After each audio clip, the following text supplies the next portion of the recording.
কুল্লামা دخل عليها زكريا المحراب وجد عندها رزقا قال يا مريم أنى لك هذا قالت هو من عند الله إن الله يرزق من يشاء بغير حساب سبحان الله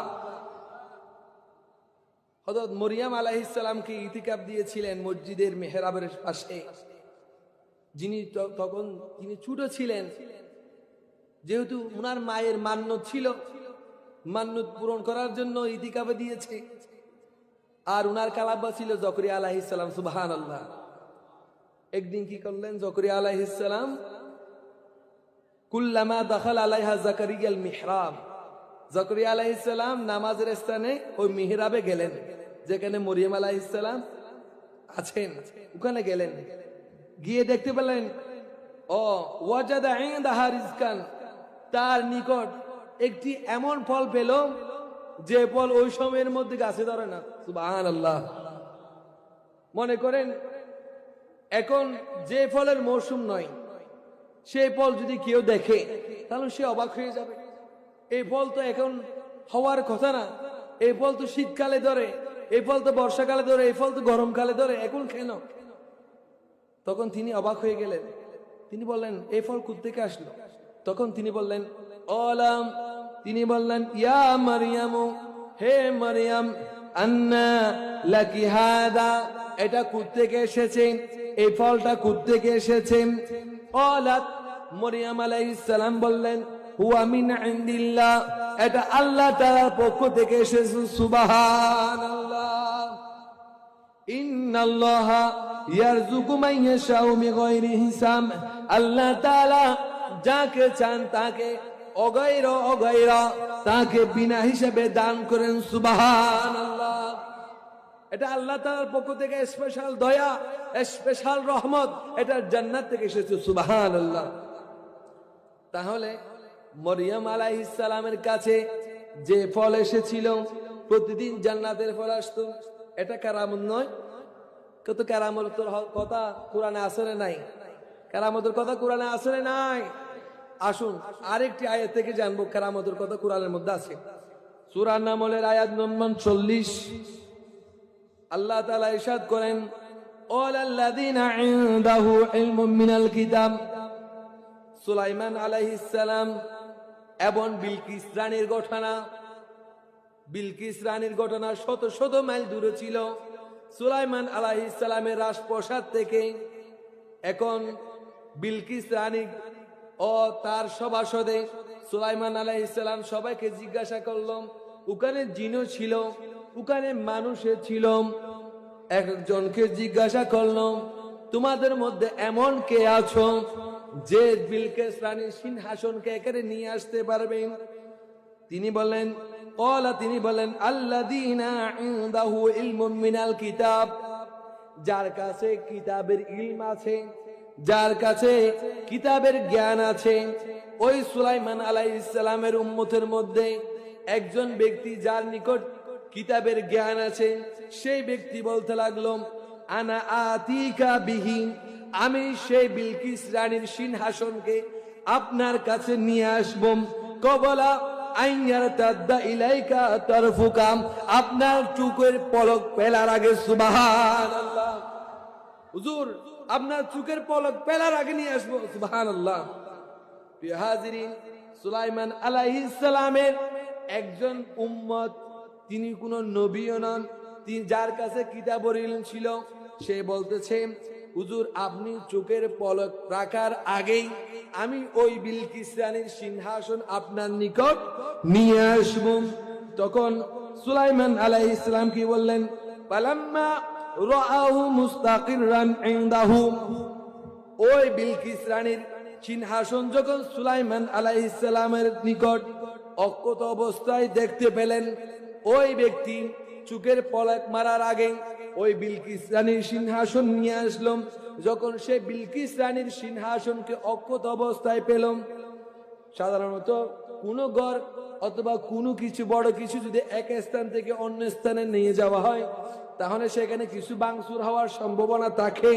কিন্তু ও এত বড় বিলকিস রানীর সিংহাসন শত শত মাইল দূর থেকে সুলাইমান আলাইহিস সালামের সামনে নিয়ে আসলো। যে রকমই ছিল সেই রকমই রয়েছে, সুবহানাল্লাহ। তখন তিনি বললেন, হাদা মিন ফাদিলি রাব্বি, এটা আল্লাহ তাআলার পক্ষ থেকে অনুগ্রহ, সুবহানাল্লাহ। তাহলে সুলাইমান আলাইহিস সালামের একজন উম্মত, সে যদি বিলকিস রানীর সিংহাসনকে শত শত মাইল, হাজার হাজার মাইল দূর থেকে চোখের পলক মারার আগে যদি নিয়ে আসতে পারে, তাহলে গৌসে পাক রহমতুল্লাহি তাআলা আলাইহি আনতে পারে না? যিনি পীরানপীর, মাহবুবে সুবহানি, কুতুবে রব্বানি, পীরে লাসানি, পীর মীর মহিউদ্দিন আব্দুল কাদের জিলানী, তিনি চাইলে ওই গম থেকে কিয়ামত পর্যন্ত খাওয়াতে পারে, সুবহানাল্লাহ। ক্ষমতা দিয়েছেন কে? ক্ষমতা দিয়েছেন কে? আল্লাহ তাআলা দিলে আমাদের কোনো সমস্যা আছে? তাহলে যাদের সমস্যা আছে, যারা আল্লাহ তাআলার ওলিদের কারামত মানতে চায় না, যারা রাসূলুল্লাহ সাল্লাল্লাহু আলাইহি ওয়াসাল্লামের শান যারা মানতে চায় না, তারা মনে করবেন গুস্তাখে ওলি, তারা হলো গুস্তাখে রাসূল।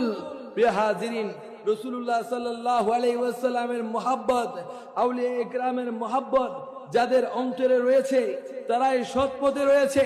রাসূলুল্লাহ সাল্লাল্লাহু আলাইহি ওয়াসাল্লাম ইরশাদ করেন, লা ইউমিনু আহাদুকুম হাত্তা আকুনা হাব্বা ইলাইহি মিন ওয়ালিদিহি ওয়া ওয়ালাদিহি ওয়ান নাসি আজমাইন। লা ইউমিনু আহাদুকুম, তোমাদের মধ্যে কেউ ঈমানদার হতে পারবে না, হাত্তা আকুনা হাব্বা ইলাইহি, যতক্ষণ পর্যন্ত আমাকে বেশি ভালোবাসবে না, মিন ওয়ালিদিহি, তোমার পিতা থেকে, ও ওয়ালাদিহি, তোমার সন্তান সন্ততি দেখে, ওয়ান নাসি আজমাইন, দুনিয়ার মধ্যে তোমার যা কিছু রয়েছে, টাকা পয়সা, ঘর বাড়ি, জায়গা জমি, যা কিছু রয়েছে, সব কিছুর চাইতে যতক্ষণ পর্যন্ত আমাকে বেশি মুহাব্বত করতে পারবে না, ততক্ষণ পর্যন্ত ঈমানদার হতে পারবে না, সুবহানাল্লাহ। সেই জন্য মুহাব্বত যদি অন্তরে থাকে, তাহলে আপনি যদি অল্প আমল করেন, সে আমলও কাজে আসবে। যদি ঈমান না থাকে, ঈমান না থাকে, যদি মনে করেন যারা জেলে, অনেকে পিঠের মধ্যে কি নেই, ডুলা নেই না, কি বলে এটাকে, মাছও ডুলারি, মাছও ডুলালে মাছ খাইতে আধার না। এখন মাছও ডুলার নিচে দি ফুল, তলা হানা, তলা কি হানা। এখন জাল তো মারে বহুত মাছ ফার, তে জাল মারি মারি হালাইছে হম, চুয়াইছে হম, কেলা তেলাপিয়া হম, আরো বড় বড় মাছ, বহুত মাছ ফার। কিন্তু ইন্দি বরেন, ইন্দি বিশুদ্ধি ফেলায় ফেলায় যার গই ইয়াইও, যার অন্তরের মধ্যে রসুলের মোহাব্বত নাই, রসুলের মোহাব্বত ইশক ভালোবাসা নাই, তারার আমলে ওই রহিম না, যে রহিম না ওই মাছ, ওই জেলে যার তলাহানা, যার ডুলার কি তলাহানা, সে যত মাছ তার ডুলার মধ্যে বরুক না কেন, তার কোনো মাছ থাকবে না। তেমনি ভাবে সে যত আমল করুক না কেন, তার কোনো আমল কাজে আসবে না। প্রিয় হাজিরিন, এখন আপনারা শুনতে পাচ্ছেন, নাউজুবিল্লাহ, মা খাদিজাতুল কুবরা রাদিয়াল্লাহু তাআলা আনহা, উনার শানে গুস্তাখি। একজন বক্তা বলতেছে, উনি নাকি জীবনে নামাজও পড়ে নাই, জীবনে রোজাও রাখে নাই, জীবনে পর্দাও করে নাই। নাউজুবিল্লাহ। ওই গুস্তাখ ওয়াজ করার জন্য আর কোনো ওয়াজ পায় নাই, ওই গুস্তাখি ওয়াজ করার জন্য আর কোনো ওয়াজ পায় নাই। আরেকজন বক্তা কি বলল? সে বলল, মা খাদিজাতুল কুবরা রাদিয়াল্লাহু তাআলা আনহা নাকি ইনট্যাক্ট ছিলেন না। নাউজুবিল্লাহ। আমরা কোনো কিছু মুখ দিয়ে বের করার আগে একটু ভেবে চিন্তে